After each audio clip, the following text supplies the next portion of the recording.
श्री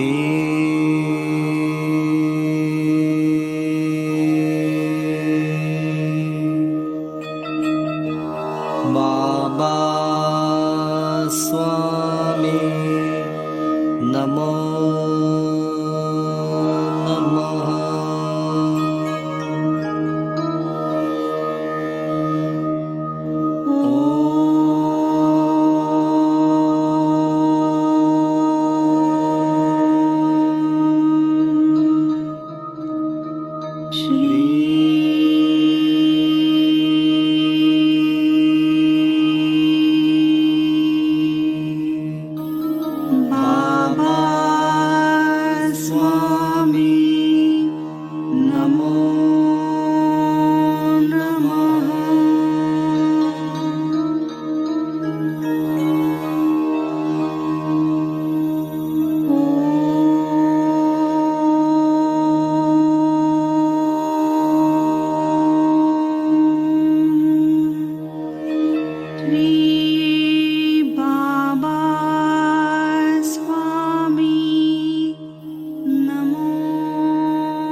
सभी पुण्यात्माओं को मेरा नमस्कार।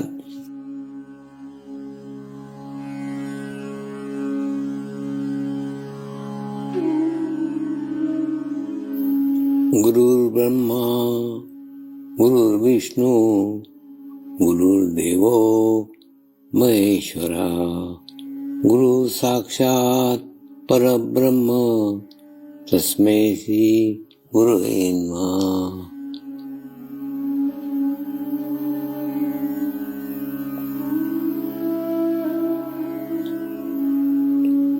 ध्यान की उस स्थिति में जाएंगे जहाँ शरीर भाव पूर्णतः समाप्त हो जाता है।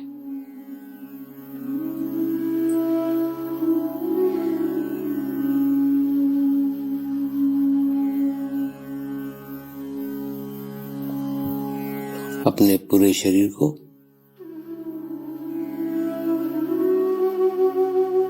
पूर्णतः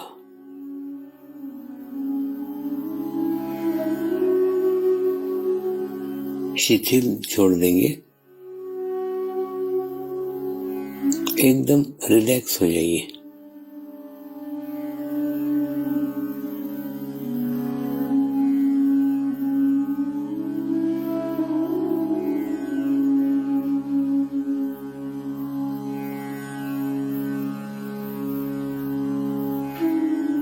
मेरे साथ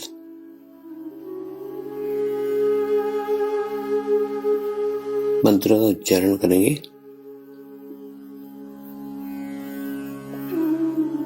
मैं एक पवित्र आत्मा हूँ।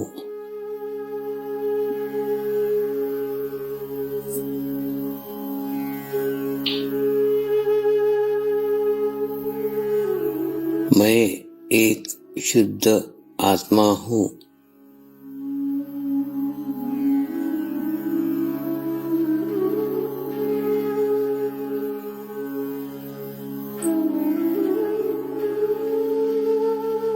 मैं एक पवित्र आत्मा हूँ।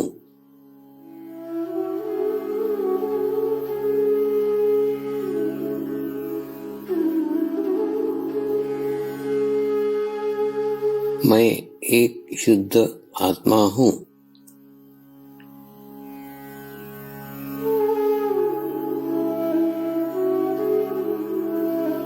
मैं एक पवित्र आत्मा हूँ।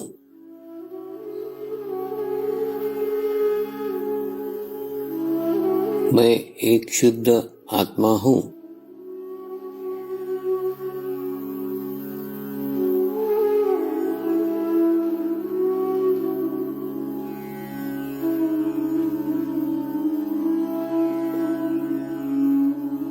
अब इसी आत्मा भाव को बनाए रखते हुए गुरु मंत्र का उच्चारण करेंगे।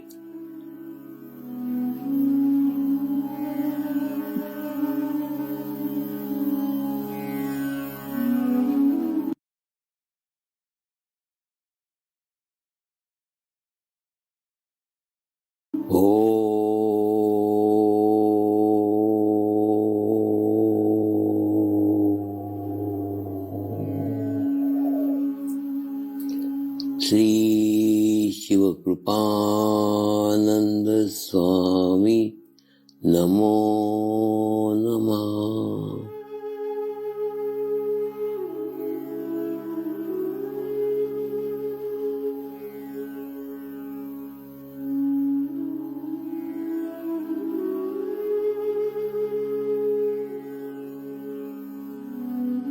ओम श्री शिव कृपानंद स्वामी नमो नमः।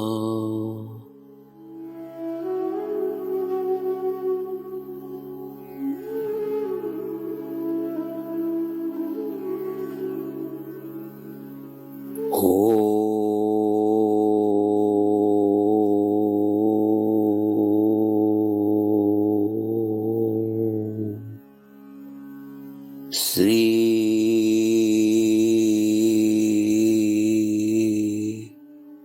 शिव कृपानंद स्वामी नमो नमः।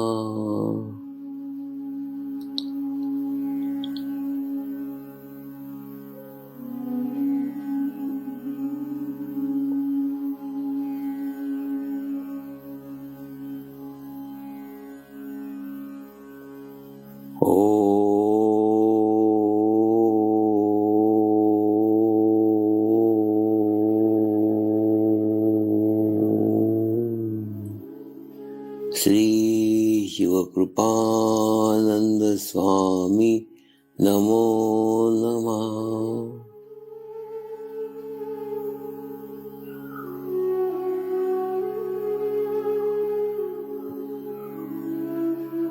ओम श्री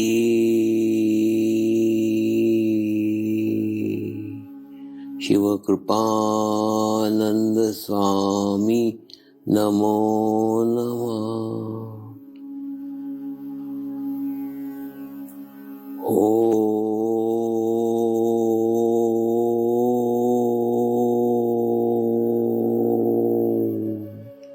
श्री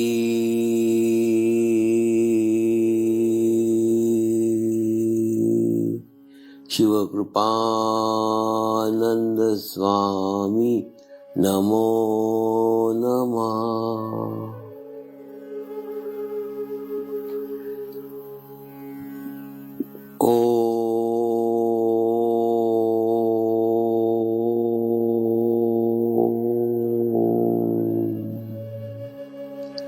श्री शिव कृपानंद स्वामी नमो नमः।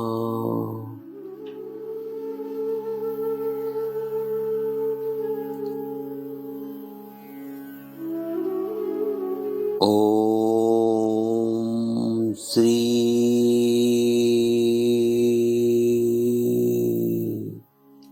शिव कृपानंद स्वामी नमो नमः।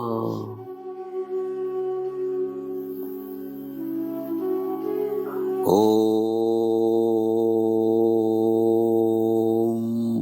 श्री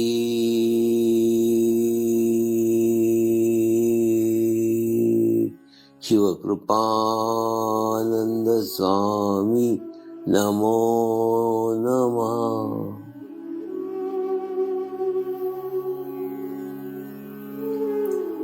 अब आप अपना चित्त सहस्त्रार पर रख के थोड़ी देर के लिए ध्यान में जाएंगे।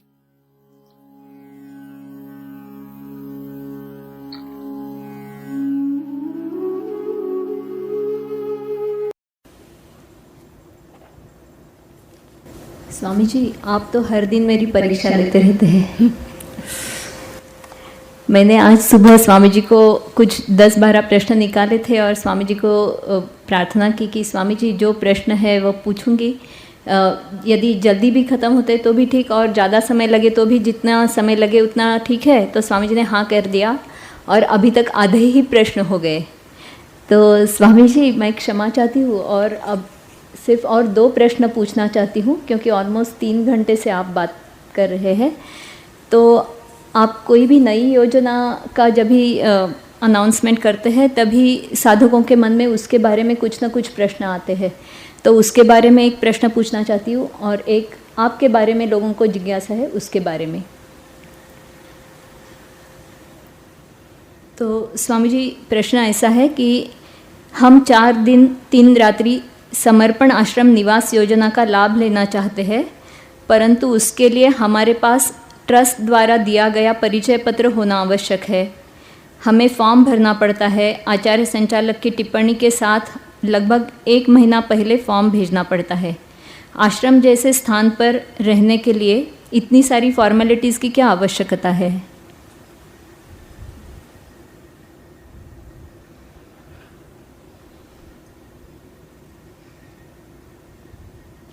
अभी हाल ही में मैं पई साहब के साथ गोवा गया था।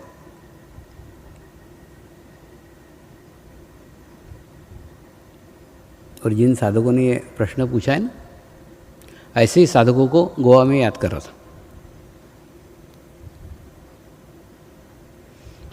पई साहब ने एक होटल 1 महीने पहले बुक की थी। मैं जाने के 1 महीने पहले से होटल बुक करके रखी थी। उस होटल के गेट के पास, गेट के बाहर जैसे गाड़ी खड़ी हुई तो हमारा स्वागत 2 सिक्योरिटी गार्ड ने कहा। उन्हें पहले बोला गाड़ी रोको, गाड़ी रोकी, बोनट खोलो, बोनट खोलो, डिक्की खोलो, डिक्की खोली, गाड़ी खोलो, गाड़ी खोली। फिर उन्होंने सारी गाड़ी चेक की, अंदर से चेक की, बाहर से चेक की। उसके बाद में वो गाड़ी अंदर गई। अंदर जाते बराबर भी कोई स्वागत नहीं हुआ। उन्होंने बोला नहीं ये गेट बना हुआ है, तुम्हारे हाथ के हैंडबैग दो, पर्स दो, झोला दो, सब चेक करेंगे, उसके बाद में अब इस गेट में से अंदर जाओ। फिर उस गेट में से अंदर गए। उसके बाद में हमारे साथ जो लगेज था वो लगेज स्कैन मशीन के ऊपर से स्कैन होकर अंदर गया, वो भी सीधा अंदर अलाउड नहीं था। अंदर जाने के बाद में कमरे बुक किए हुए थे, उनको बताया हमने बुकिंग करके रखा था। वो बोले हाँ ठीक है बुकिंग होगा, लेकिन पहले आइडेंटिटी कार्ड लाओ कि तुम जो नाम बता रहे हो वो तुम ही हो। तो उनको पैन नंबर का एक कार्ड देना पड़ा, आइडेंटिटी कार्ड देना पड़ा। आइडेंटिटी कार्ड वगैरह सब देने के बाद में अब ये फॉर्म भरो होटल का, वो फॉर्म भरा, सब डिटेलिंग भरी। और उसके बाद में उन्होंने, जबकि 1 महीने पहले उसको एडवांस दे चुके थे, 1 महीने पहले बुकिंग कर चुके थे, सब तैयार था, उसके बावजूद भी इतना सारा प्रोसेसिंग हमको करना पड़ा और उल्टा पैसा भी देना पड़ा, होटल का बिल भी चुकाना पड़ा। तब मैंने पैसा को याद करके बताया था कि हम सिर्फ आइडेंटिटी कार्ड मांगते हैं साधकों से और फॉर्म भरवाते हैं, और साधक कितना हो हल्ला करते हैं, और यहाँ अपन पैसा दे के आए हैं, पैसा भी दे रहे हैं और इनकी सब तामझाम भी उनको अपने को उठाना पड़ रहे हैं। तो कितना स्ट्रिक्ट है। ये सब इसलिए हो रहा है कि धीरे धीरे हम जिस वातावरण में रह रहे हैं, जिस स्थिति में रह रहे हैं, जिस परिस्थिति में रहते हैं, वो मैंने उसके लिए उस होटल वाले कोई दोष नहीं दे सकते। वो इसलिए दे सकते, उसको जैसा अनुभव आया, उसके यहाँ जैसी घटनाएं घटी, तो जैसी उनको घटनाएं होंगी, जैसी परिस्थितियाँ होंगी, वैसे वो भी प्रिकॉशन लेंगे ना। वो भी देखो, नियम खुद ब खुद नहीं बनते, जैसे जैसे आप व्यवहार करते हो वैसे वैसे नियम बनते हैं।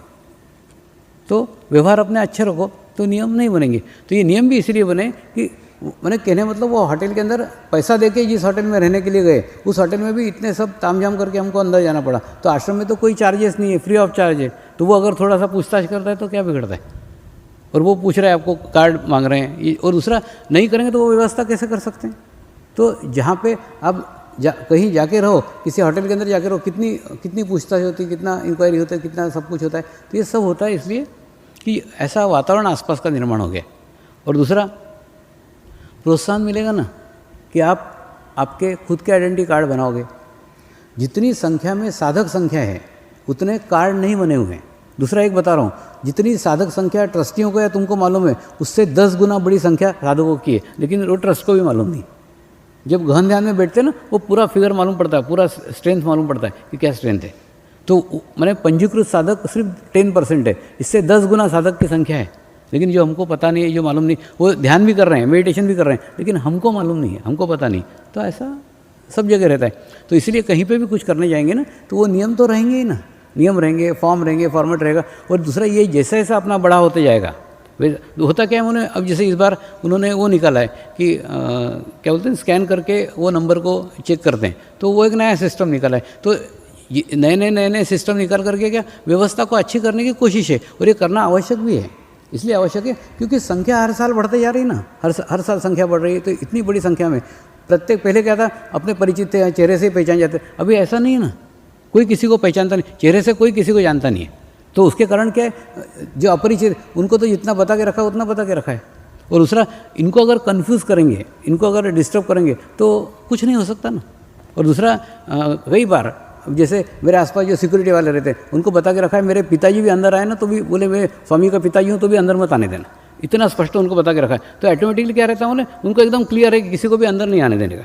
मेरे को मालूम मेरे पिताजी आएंगे ही नहीं मेरे पास, इसलिए उनको बता के रखा है कि मेरे पिताजी भी आए, बोले स्वामी जी के पिताजी, तो भी अंदर मत आने देना। मैंने होता क्या, उनको अगर कन्फ्यूज़ किया, वो आए ना उनको आने देना, वो आए ना उनको मत आने देना, वो आए ना उनको आने देना, उनको आए तो वो कोई सामने आके खड़ा हो जाए, इसको आने देने के नहीं आने, पहले वो उसको टेंशन, मैंने फिर उसका याद ही देखे, तो इतना कहाँ झमेला कर, उनको स्टेट बता के रखा, किसी को भी मत आने देना। तो उसी प्रकार से एक, और दूसरा, या तो आओ तो ये कार्ड के हिसाब से आओ, तो वो कार्ड सिस्टम से बताओ, देखो आओ, उसमें सीधा है। तो ऐसा अगर नहीं रखा तो वो भी व्यवस्था नहीं कर सकते ना, और उनको ऐसा कन्फ्यूजन स्थिति में नहीं रख सकते। इसलिए जैसे जैसे कार्य बड़ा होगा ना, और दूसरा ये सब अनुशासन, ये सब डिसिप्लिन, तुम 8-10 हज़ार आके लोग इकट्ठा हो जाए और तुम फिर सोचो कि यहाँ पे आके सब ट्रस्टी डिसिप्लिन करें और डिसिप्लिन लाए, तो पॉसिबल नहीं है। इसलिए मैं आचार्य सम्मेलन में बताया, आपको बता रहा हूँ, डिसिप्लिन, अनुशासन, ये सब तुम्हारे सेंटर से आना चाहिए।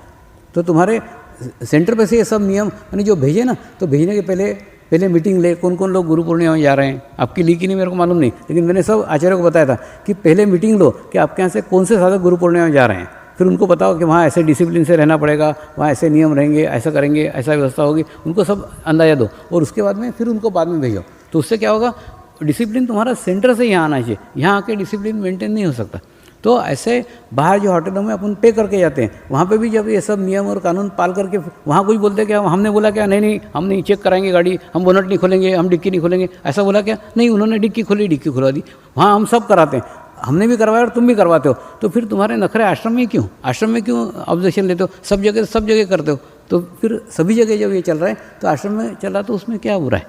तो वो सब व्यवस्था की दृष्टि से किया गया, उसको कॉपरेट करो, उसको भी सहयोग दो। अब जैसे मेरे को कहीं विदेश जाना पड़ता है तो बराबर वहाँ का वीज़ा निकालता हूँ, पासपोर्ट निकालता हूँ, सब निकाल करके जाता हूँ। तो ऐसा थोड़ी कि आ गया और घुस गया कहीं पे भी। तो अब उन्होंने 4 फोटो मंगाए, 4 फोटो देता हूँ, अंगूठे डालो बोला, अंगूठे डालता हूँ, हाथ डालो बोलता हाथ, जो बोलते सब करता हूँ, तब जाके वहाँ पहुँचता हूँ। तो मैं बोला नहीं, मैं हाथ का नहीं दूंगा, ऐसा थोड़ी। तो जब अपने को वहाँ ये करने का है तो सब अपने को उस प्रोसीजर से जाना ही पड़ेगा ना, तभी हो सकता है ना। तो उसको, ये प्रोसीजर का एक भाग है, उसको आपको करना ही पड़ेगा, तो ही व्यवस्था हो सकती। तो इसमें कर करके और दूसरा और सुव्यवस्थित तरीके से करो तो व्यवस्था बनी रहेगी।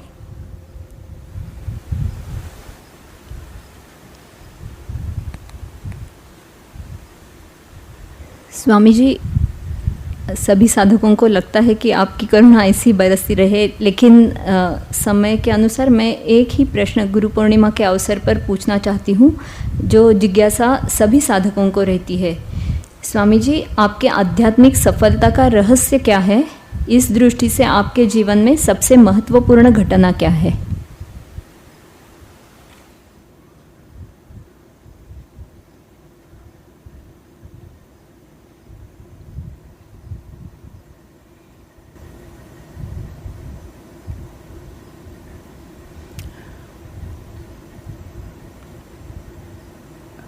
मेरे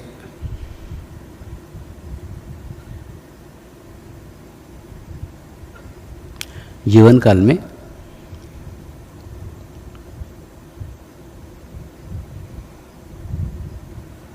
मेरी दृष्टि से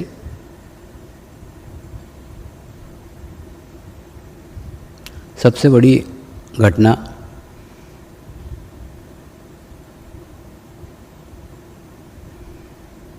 शिव बाबा के साथ भेंट है, क्योंकि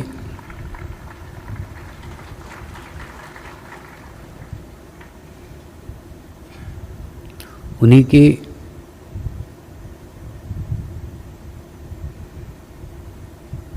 कृपा के कारण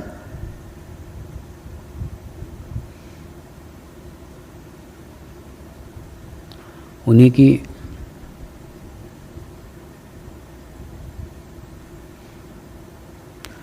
करुणा के कारण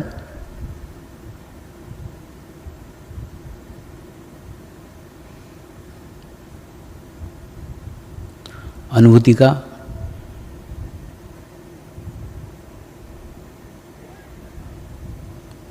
प्रसाद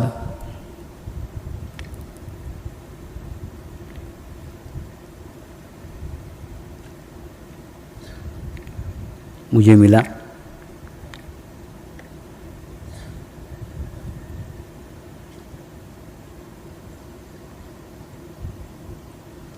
और 3 दिन तक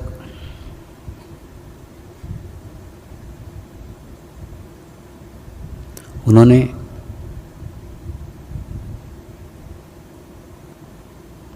समाधिस्थ रखकर जो शरीर से आत्मा बनने की प्रक्रिया की,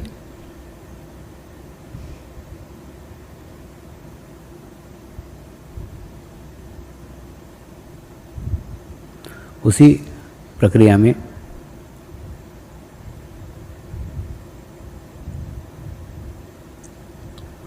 मोक्ष क्या है, मोक्ष की अनुभूति क्या है,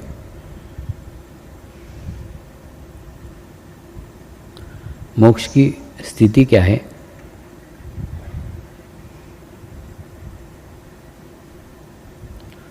इन सभी बातों का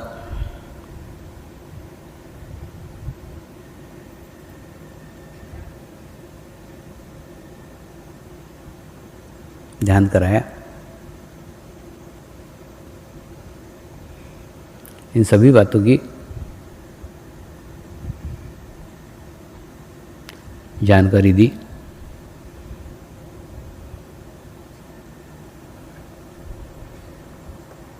मोक्ष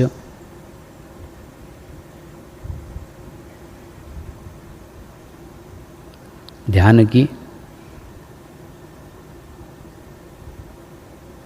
एक अति उच्च अवस्था है,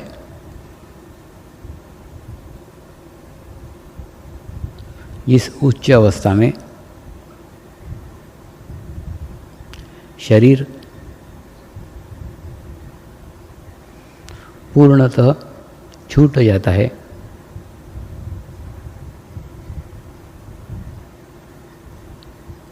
और शरीर से आत्मा अपना अलग स्वरूप निर्माण कर लेती है। एक शुद्ध स्वरूप निर्माण कर लेती है।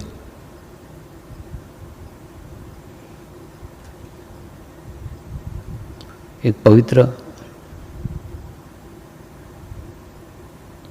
स्वरूप निर्माण कर लेती है।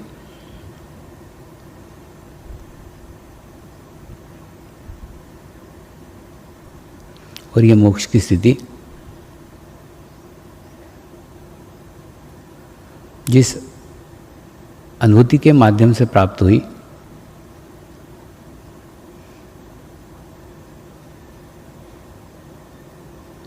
उस अनुभूति ने जीवन में एक सकारात्मक बदलाव ला दिया।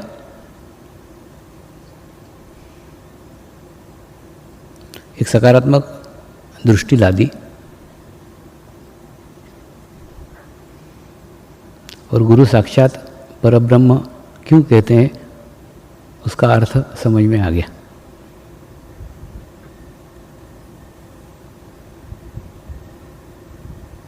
गुरु को साक्षात परमात्मा इसलिए कहते हैं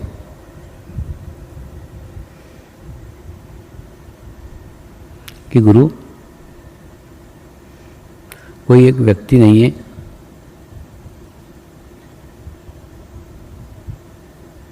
गुरु एक शरीर नहीं है,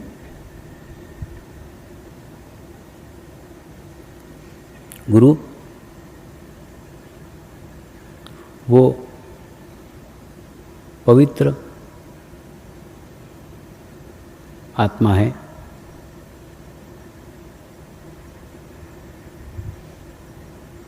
जिस आत्मा के साथ लाखों करोड़ों आत्माओं की सामूहिकता है और उसी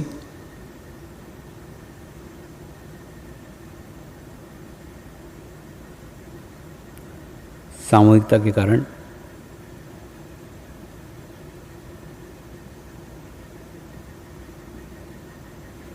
उसी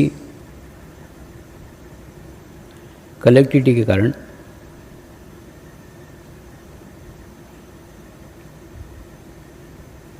वह आत्मा परमात्मा कहलाती है, क्योंकि परमात्मा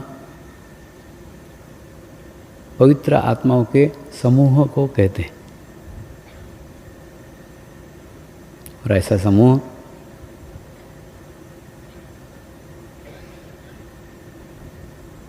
गुरु के आसपास सदैव विद्यमान होता है।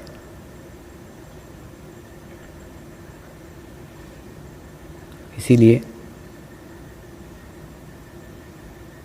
गुरु को साक्षात ब्रह्म कहा गया है, गुरु को साक्षात परमात्मा कहा गया है। जिन्होंने भी कहा है उन्होंने इस अनुभूति का साक्षात्कार किया होगा,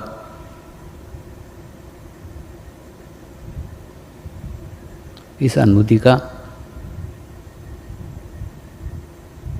अनुभव किया होगा। उसी अनुभूति के अनुभव के कारण उन्होंने गुरु साक्षात परब्रह्म कहा है।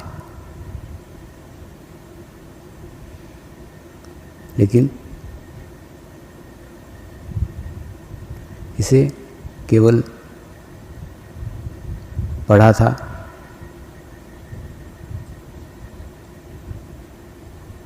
सुना था, लेकिन अनुभव नहीं किया था। शिव बाबा ने जैसे ही अनुभूति कराई,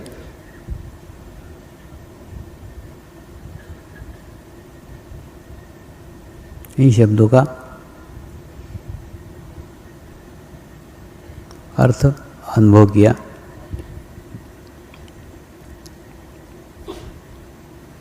वो अनुभूति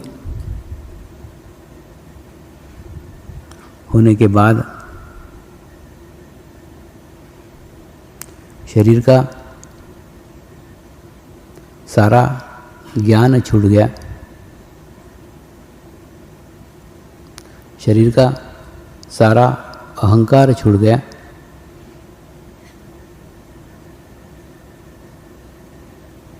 उस अनुभूति ने वो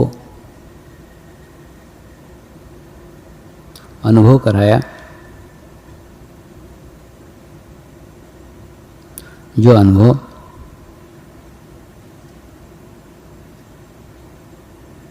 जीवन में आज तक कभी हुआ ही नहीं था, वो ज्ञान कराया, जो ज्ञान कभी किसी पुस्तक से पाया ही नहीं था।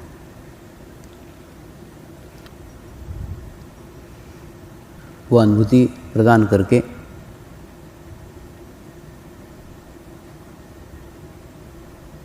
उन्होंने जो अधिकृत किया,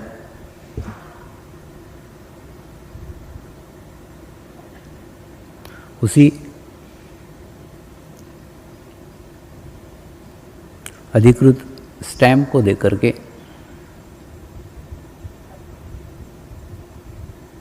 बाकी सब गुरुओं ने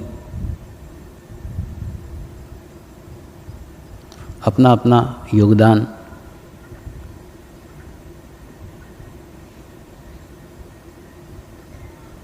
किया, लेकिन इन सब की शुरुआत शिव बाबा के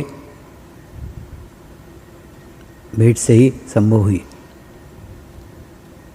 इसीलिए मेरे दृष्टि से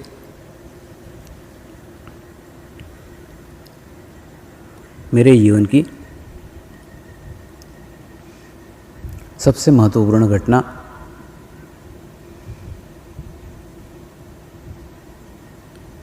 शिव बाबा से मोक्ष का ज्ञान पाना ही है।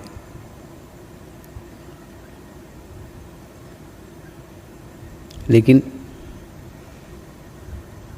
अगर आपके दृष्टिकोण से, आपके दृष्टि से जो घटना महत्वपूर्ण है, वो घटना है शिरडी के साईं बाबा का साक्षात्कार। क्योंकि वो घटना अगर नहीं होती तो शायद यह ज्ञान सार्वजनिक नहीं होता, समाज तक नहीं पहुंचता। चंद जंगली जमातों में, जंगली लोगों में, हिमालय के तलहटी के गांव में जैसा इतने साल से चल रहा था वैसे ही चलता। जो बदलाव शिरडी के साईं बाबा ने किया, उसी बदलाव के कारण, उसी चेंज के कारण इस 10-12 सालों में समर्पण ध्यान विश्व स्तर तक पहुंच सका।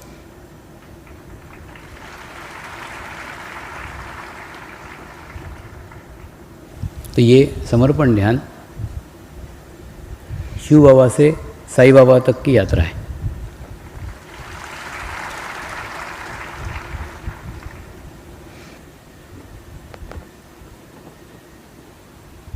स्वामी जी, हमारे जीवन में भी यह बहुत ही महत्वपूर्ण घटना है कि आप हमारे जीवन में आए हैं। बहुत सारे साधकों के जब प्रश्न आते हैं वो भी व्यक्त करते हैं कि हमें भी परमात्मा पाने का आनंद हुआ है, हमारी भी परमात्मा की खोज पूर्ण हुई है। और आपने हमें आपके हृदय में 3 दिन के लिए स्थान दिया। मैं सभी साधकों के ओर से आपको बहुत बहुत धन्यवाद देती हूँ।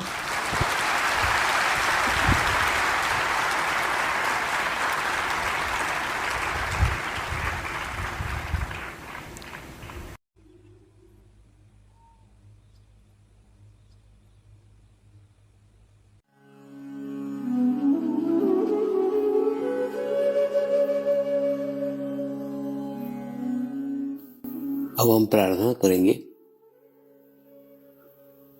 सभी आत्माओं की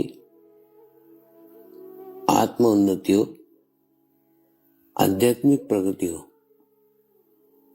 यही हमारी प्रभु से प्रार्थना है।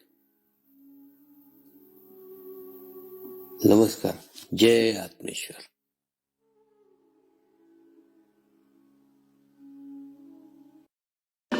शांति पाठ करेंगे।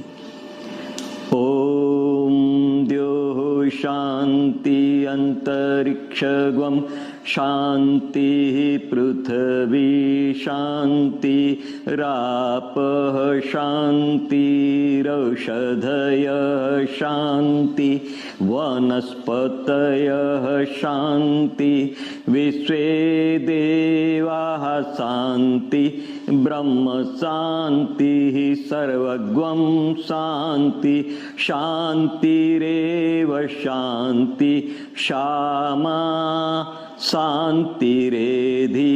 ओम शांति शांति शांति सर्वारिष्ट सुशांतिर्भवतु।